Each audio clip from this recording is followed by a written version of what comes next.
आज हम पूजन विधि के अनुसार एक नया काल में प्रवेश कर रहा है, यानी कैता काल में प्रवेश कर रहा है। कैता का अर्थ कि फल उत्पन्न करना। आज के चारों पाठों हमें अपने जीवन में अच्छा फल उत्पन्न करने के लिए हमें आमंत्रित करता है। आज के पहला पाठ विधि विवरण ग्रंथ में हम पढ़कर सुना कि ईश्वर ने इस्राएल को विशेष प्रेम और उमंग के साथ चुना है। यदि वे उसके आज्ञाओं का पालन करें और उन्हें आशीर्वाद प्राप्त करें, नहीं तो उस रिश्ते नष्ट हो जाएगा। आज के दूसरे पाठ में आने वाले समय का बात करता है कि परमेश्वर द्वारा चुने हुए शाखा प्रभु ईसा मसीह के माध्यम से भविष्य में लोगों को शांति, मुक्ति, पवित्रता तथा समृद्धि बन जाएगा। आज के तीसरे पाठ में संत पौलुस हमको कहता है कि मसीह द्वारा मिला हुआ नया विधान पुराने विधान से कहीं श्रेष्ठ है और नया विधान पवित्र आत्मा द्वारा हमको जीवन और स्वतंत्रता लाता है।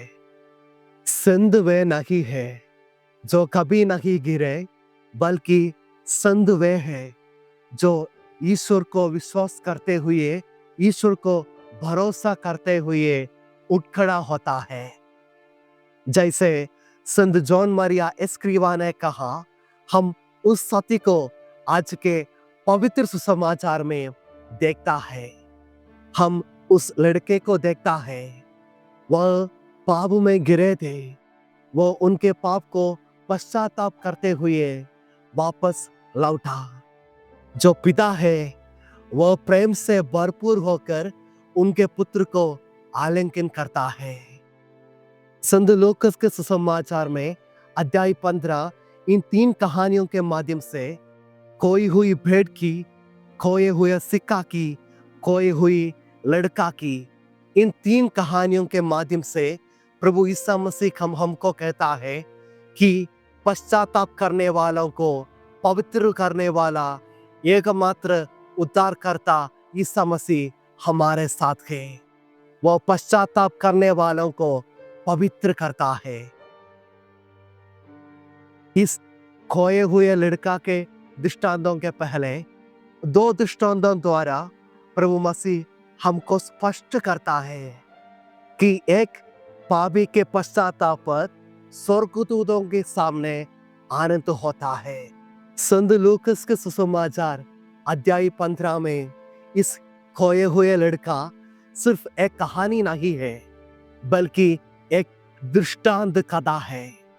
उसमें प्रेममय पिता, एकमात्र उद्धारकर्ता ईसा मसीह का प्रतीक है और उस खोए हुआ लड़का वह हम सब कमजोर और पापी लोगों का प्रतीक है। प्रेम से भरपूर होकर एक पिता, 2 पुत्रों का परिवार, उस परिवार के छोटे पुत्रों ने उनके हिस्सा लेकर इस दुनिया के माया मोहों के पीछे, इस दुनिया के सुख सुविधाओं के पीछे यात्रा करता है। उस यात्रा में वह ईश्वर को भूल जाता है, जिसने उनका पतन शुरू हुआ है। प्यारे भाइयों और बहनों, यह हमारे साथ भी होता है। जब हम ईश्वर से, संस्कारों से, विशेषकर पाप स्वीकार संस्कारों से दूर हो जाता है, तब हमारे जीवन में गिरावट आने लगता है। हम भी इस खोए हुआ लड़का जैसे एक पाप से भरे हुए सुअर के बाड़े जैसे अवस्था में पहुंच जाती है। दूसरी बात, जैसे हम अपने छोटे घावों में इलाज ना करें, वे बड़े घाव बन जाता है, वैसे हम अपने छोटे छोटे पापों को पाप स्वीकार में जाकर स्वीकार नहीं करते, उनसे मुक्ति नहीं पाते, तो वह पाप और पाप की परिस्थितियां हमें पाप की गहराई में धकेल देंगे। इसलिए संत अगस्तिन कहता है, पाप पर विजय पाने के लिए पहले हम पाप की परिस्थितियों के ऊपर विजय पाना है। यदि पाप की वही कारण हमें ईश्वर से दूर करता है, लेकिन पाप मोचन है वह मार्ग हमें ईश्वर के पास ले जाता है। हम इसे हमारे मन में या दिल में लिख लेना चाहिए। ऐसे नबी के ग्रंथ में प्रभु हमको कहता है, आवो हम तर्क रहे, यदि तुम्हारे पाप गहरे लाल रंग का भी हो, वे बर्फ जैसे सफेद हो जाता है। यदि तुम्हारा पाप रक्त जैसे लाल हो, तब भी वे ऊन जैसे उजले बन जाएगा। प्यारे भाई और बहनों, पाप स्वीकार संस्कार हमें हमारे पापों से दूर करता है और हमें ईश्वर के पास ले जाता है।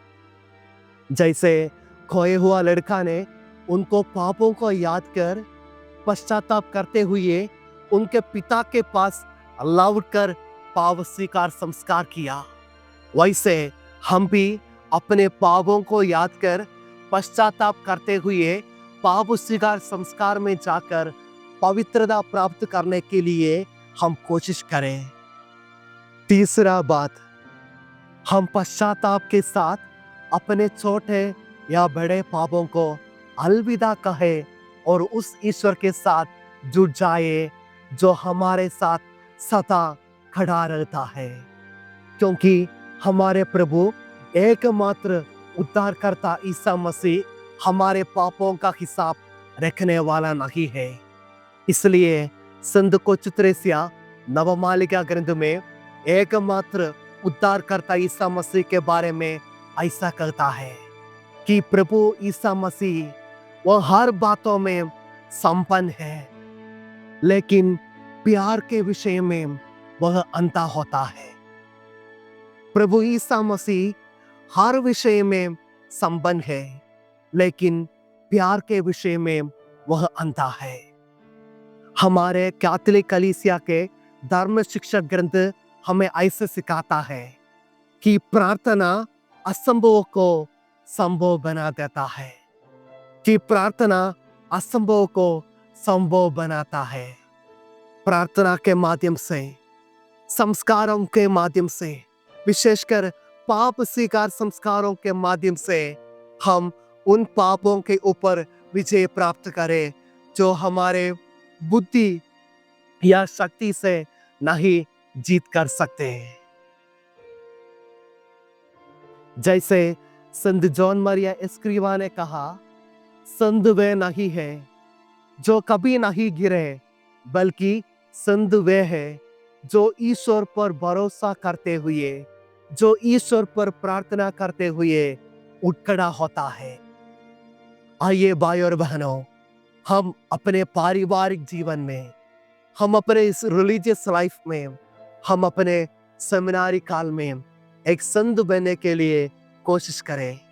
हम प्रार्थना करें कि प्रभु, जब मैं इस दुनिया के माया मोहों के पीछे उस खोया हुआ लड़का जैसे बन जाऊं, तब आत्मचिंतन करने की कृपा मुझे दे। पश्चाताप कर पाप स्वीकार संस्कार में जाकर पवित्रता प्राप्त करते हुए आपके साथ जुड़कर चलने की कृपा मुझे दे। प्रभु मसीह हम सबको आशीष दे। पिता, पुत्र और पवित्र आत्मा के नाम पर आमीन।